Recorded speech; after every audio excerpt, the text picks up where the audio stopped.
할렐루야, 아멘. 오늘도 거룩하고 복된 주의 날, 이른 아침에 또한 새벽 예배를 위해 오신 우리 모든 성도님들을 사랑하고 축복합니다. 살다 보면은 인과응보라는 말이 적절하게 대입이 되는 상황을 우리는 경험하곤 합니다. 젊은 시절에 아버지를 속였던 야곱이 이제 노년에 아들들에게 속은 일도 이 말을 생각나게 합니다. 거짓과 악행으로 인한 결과와 재책의 심각성을 깨달아서 죄는 모양이라도 버리는 우리의 모든 성도님 되시기를 축복합니다. 오늘 말씀은 우리가 너무나도 잘 알고 있는 말씀이죠.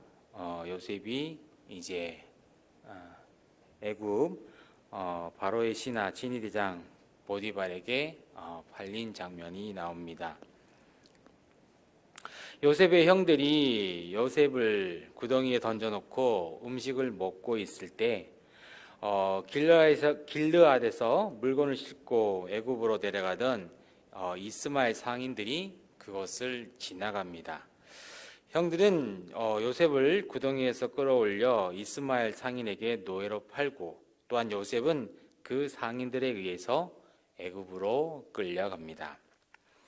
요셉을 빼돌려 아버지에게로 데려가려고 했던 르우벤은 요셉이 팔린 것을 알고 자신의 옷을 찢으며 슬퍼합니다. 요셉의 형들은 그 요셉의 채색 옷에 또한 염소의 피를 적시고 아버지 야곱에게 가져다 주죠. 피에 젖은 요셉의 옷을 본 야곱은 그가 짐승에게 죽었다고 확신하여 옷을 찢고 애통합니다. 야곱의 아들들은 가증하게도 슬퍼하는 아버지를 거짓으로 위로하지만 야곱은 아들을 잃은 슬픔으로 울음을 멈출 수가 없었습니다. 한편 아들들이 아버지를 속이는 이 장면은 야곱이 형 에서의 옷을 입고 또한 짐승털로 변장하고 눈이 어두운 아버지 이삭을 속이고 첫째 에서 대신 장자의 축복을 받았던 장면을 떠오르게 합니다. 거짓으로 아버지를 속였다는 점에서 야곱과 그의 아들들의 행위가 유사한 것을 우리는 볼 수가 있습니다. 자신의 목적을 위해서 타인을 속이는 행위는 어떠한 경우에도 하나님 앞에서는 정당화가 될 수 없다는 것이죠. 사실 우리의 삶도 마찬가지입니다.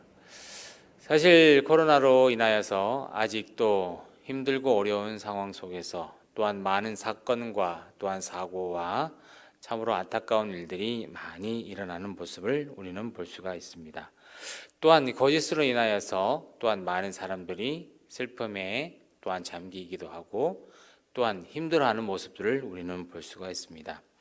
하지만 이 자신의 목적을 위해서 타인을 속이는 행위는 어떠한 경우에도 하나님 앞에서는 정당화가 될 수 없다는 것을 우리가 다시 한 번 더 깨닫기를 바랍니다.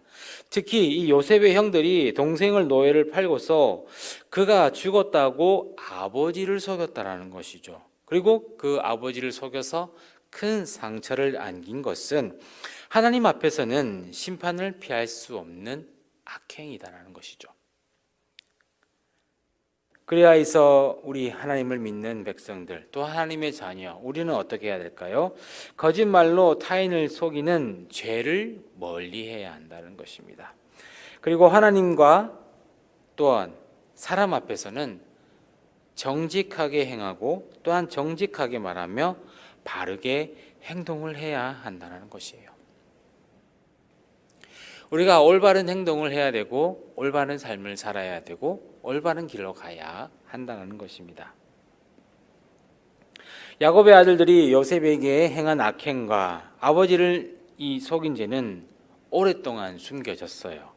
그러나 그 땅에 기근이 들어서 애굽으로 식량을 구하러 갔을 때 그들은 이 자신들의 악행을 되돌아보면서 죄를 고백했습니다. 요셉이 정체를 숨기고 그들 중에 한 사람을 옥에 가두고 막내 동생을 데려오라고 명하자 그들은 자신들이 과거의 요셉의 괴로움을 보고도 듣지 않은 채로 그 괴로움이 자신들에게 임했다라고 또한 42장에서 우리는 볼 수가 있습니다. 아버지를 감쪽같이 속일 수는 있었지만 그들의 마음속에는 이 악행에 대한 죄책감이 언제나 남아 있어 실은 무척 괴로웠다라는 것이죠. 사실 우리가 이 악행에 대한 것은 우리가 물론 하여도 안 되는 것을 우리는 너무나도 잘 알고 있습니다. 해서는 안 되는 것이죠. 하지만 이 악행을 통해서 우리의 마음까지도 힘들어진다는 거죠. 사실 여러 가지 많은 속담도 있지만 죄를 짓고 못 산다는 그러한 또한 도둑이 제발 저린다는 말이 있죠. 우리가 악행을 저질렀을 때 오히려 우리의 마음도 어떻습니까? 걱정이 되게 하고 또한 무척 괴로운 것이죠. 그들에게 모든 상황을 전해들은 야곱은 요셉도 없어졌고 시므온도 없어졌는데 베냐민까지 잃을 수 없다고 말합니다. 이러한 야곱의 말에서 요셉을 잃은 상처가 그대로 남아 있음을 우리는 알 수가 있다라는 거죠. 또한 이 악행으로 인한 형들의 걱정은 아버지 야곱이 죽고 난 후에도 드러난다는 겁니다.